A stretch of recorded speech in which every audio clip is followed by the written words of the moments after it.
3 Januari 2009, seseorang yang entah siapa menciptakan uang dari ketiadaan. Bukan dari bank, bukan dari pemerintah, tapi dari kode. Dan 9 kata yang dia tulis hari itu mengubah segalanya. Ini bukan cerita tentang harga Bitcoin yang naik turun. Ini cerita tentang pemberontakan. Pemberontakan yang tidak pakai senjata, tidak pakai kekerasan, cuman pakai matematika, kode program, dan kesepakatan bersama. Untuk benar-benar paham kenapa Bitcoin ada, kita harus mundur sejenak ke September tahun 2008. Pada waktu itu, dunia sedang tidak baik-baik saja. Lehman Brothers, bank investasi terbesar keempat di Amerika Serikat, bangkrut. Bear Stearns tumbang. AIG terpaksa diselamatkan dana talangan 180 miliar dolar. Satu persatu raksasa keuangan jatuh. Sistem finansial global hampir runtuh total. Now we're sitting down 875 points. We've now broken Dow 10,000. The Dow Jones Industrial Average dropped more than 900 points. What the heck is going on down here? I don't know. All of a sudden here, we started hearing screaming, buy, buy, buy.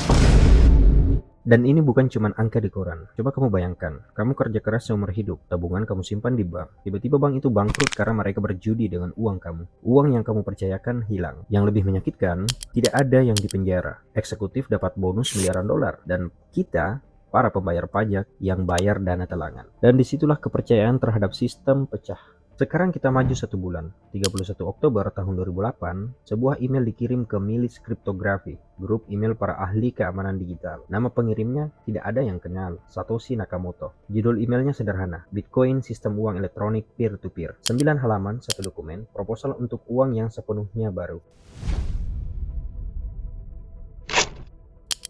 Siapa Satoshi Nakamoto? Tidak ada yang tahu. Sampai hari ini, 18 tahun kemudian, masih menjadi misteri terbesar di dunia teknologi. Apakah dia satu orang, sekelompok orang, pria, wanita, masih menjadi misteri. Dan mungkin memang lebih baik begitu. Karena kalau ada wajah di balik Bitcoin, dia akan jadi target. Bitcoin lebih kuat tanpa pemimpin. Dokumen teknis itu cemerlang. Teknis tapi jelas. Dan akhirnya, tanggal 3 Januari 2009, Satoshi meluncurkan Genesis Block, blok pertama dalam blockchain Bitcoin. Dan ini adalah bagian favorit saya.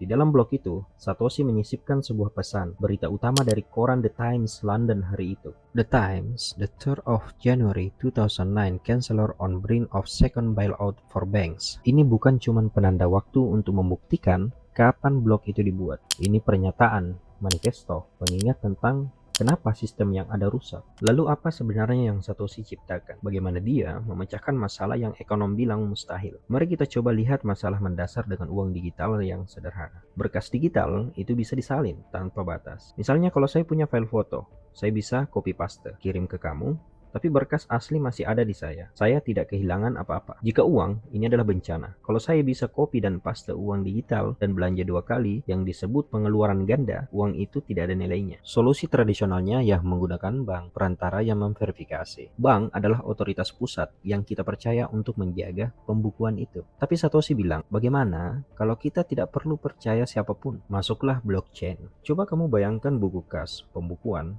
yang tidak dipegang satu orang ataupun satu institusi, tapi dipegang oleh ribuan orang secara bersamaan di seluruh dunia. Jadi setiap kali ada transaksi baru, semua orang bisa mengecek. Kesepakatan mayoritas menentukan kebenarannya. Tidak ada satu titik kegagalan. Tidak ada yang bisa menipu sistem sendirian. Ini seperti 1000 notaris yang bekerja 24 jam dalam 7 hari, saling mengecek bekerja masing-masing. Kalau 999 bilang ini sah dan satu bilang ini penipuan, yang satu diabaikan. Ini adalah blockchain. Pembukuan terdistribusi, transparan, tidak bisa diubah tanpa perlu kepercayaan. Oke, jadi Satoshi menciptakan blockchain, pembukuan yang dijaga ribuan orang sekaligus. Tapi siapa sebenarnya yang menulis transaksi baru ke pembukuan itu? Dan kenapa mereka mau? Jawabannya ada di sistem yang disebut dengan mining. Dan ini adalah bagian paling jenius dari desain Bitcoin. Tapi sebelum kita bahas mining, ada satu masalah yang fundamental lagi. Soal kelangkaan. Uang kertas sulit dipalsukan karena bersifat fisik. Emas berharga karena langka. Sementara digital mudah direplikasi. Bitcoin memberikan solusi. Kelangkaan berdasarkan desain. Ada tepat 20 21 juta Bitcoin yang akan pernah ada. Jumlah itu dikunci dalam protokol, tidak bisa diubah, tidak ada yang bisa mencetak lebih, bahkan Satoshi sendiri. Ini adalah konsep revolusioner, aset digital yang benar-benar langka. Sekarang balik ke pertanyaan tadi, siapa yang menulis transaksi ke blockchain? Jawabannya adalah miners, para penambang. Kenapa mereka mau? Karena ada uang di sana. Jadi begini cara kerjanya. Setiap sekitar 10 menit, transaksi yang menunggu konfirmasi dikumpulkan ke dalam satu blok. Para penambang berlomba memecahkan teka-teki kriptografinya. Para miner bertarung siapa yang punya mesin paling kuat. Ada sekitar miliaran tebakan per detik. Coba hash gagal ulang. Yang menang,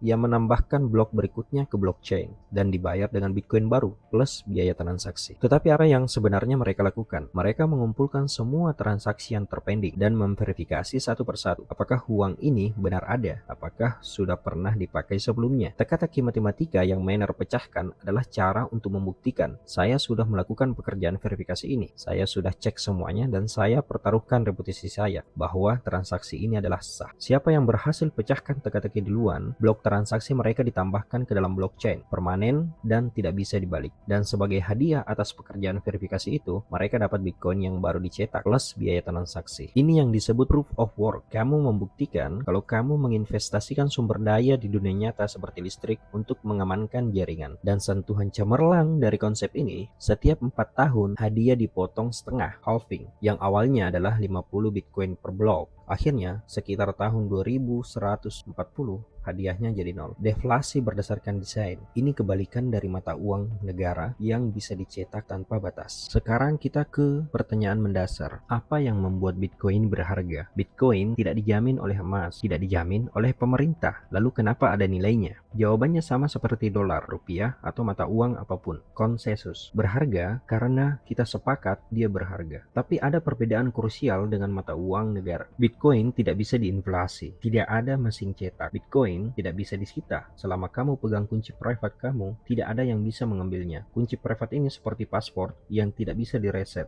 Kamu yang tahu, cuma kamu yang bisa belanjakan Bitcoin di alamat itu. Tidak ada bank yang akan bisa membekukannya. Tidak ada pemerintah yang bisa sita. Kepemilikan adalah kekuasaan secara literal. Bitcoin tidak bisa disensor. Tidak ada otoritas pusat yang bisa menolak transaksi kamu. Untuk pertama kali dalam sejarah, uang yang tidak bisa dikontrol oleh institusi manapun. Dan ini membawa kita ke konsep yang benar-benar membuat saya terus berpikir tentang kedaulatan finansial.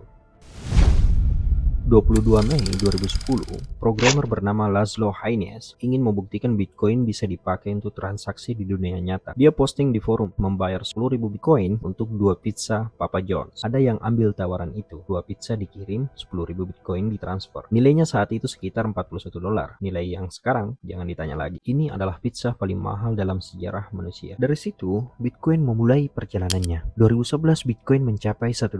Media mulai memperhatikan. 2013, krisis finansial Cyprus, orang mencari tempat berlindung. Bitcoin melompat ke $1.000, lalu jatuh. 2017, lonjakan retail, hype di mana-mana, bahkan menyentuh sampai $20.000, lalu jatuh lagi. 2020, pengubah permainan, adopsi institusional, PayPal, Tesla, MicroStrategy, investasi miliaran. 2021, El Salvador jadi negara pertama yang mengadopsi Bitcoin sebagai alat pembayaran resmi. Bitcoin mencatat sejarahnya. 2024, Bitcoin ETF disetujui di Amerika. Wall Street resmi masuk. Ada sesuatu yang menarik terjadi sepanjang perjalanan ini. Visi awal Satoshi, Bitcoin sebagai mata uang, uang elektronik peer-to-peer untuk transaksi sehari-hari. Namun kenyataan sekarang, Bitcoin jadi emas digital, penyimpanan nilai, aset yang kamu simpan, bukan untuk kamu belanjakan. Laszlo pasti menyesal seumur hidup setiap melihat harga pizzanya sekarang. Apakah ini mencapai visi Satoshi atau Bitcoin jadi sesuatu yang sepenuhnya berbeda? Kita akan balik ke pertanyaan itu untuk menjawabnya, tapi sebelumnya kita harus jujur tentang sisi gelap dari Bitcoin.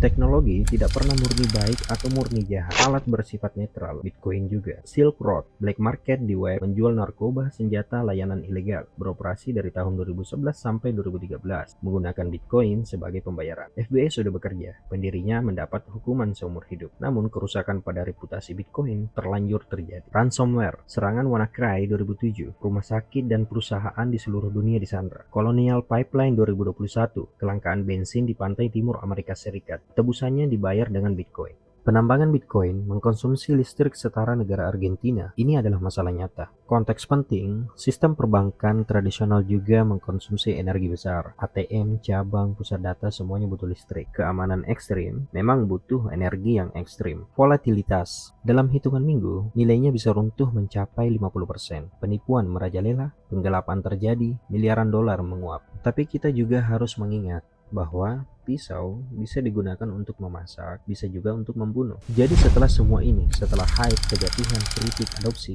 apa sebenarnya Bitcoin itu? Saya bisa mengatakan Bitcoin bukan cuma soal teknologi. Bitcoin adalah pernyataan filosofis. Kita bisa mengapresiasi keanggunan kriptografinya, kecemerlangan struktur insentifnya, tapi yang membuat saya bersemangat sekaligus sedikit takut adalah implikasinya. Sepanjang sejarah, uang adalah alat kontrol. Raja mencetak koin, wajah mereka di mata uang adalah simbol kekuasaan. Pemerintah mencetak uang, mengontrol pasokan, mengontrol ekonomi. Bank memutuskan siapa yang dapat kredit, siapa yang akunnya dibekukan, siapa yang bisa bertransaksi. Bisa dikatakan, siapa yang mengontrol uang, mengontrol kekuasaan. Dan Bitcoin bilang, no more. Untuk pertama kali dalam sejarah manusia, uang yang tidak bisa disensor. Aktivis di rezim otoriter bisa menerima donasi tanpa takut diblokir. Uang yang tidak bisa diinflasi. Orang di negara yang hiperinflasi akhirnya punya alternatif. Uang yang tidak bisa disita. Ini tentang kedaulatan finansial, tentang kekuasaan yang kembali kepada ke individu. Jadi apakah Bitcoin berhasil?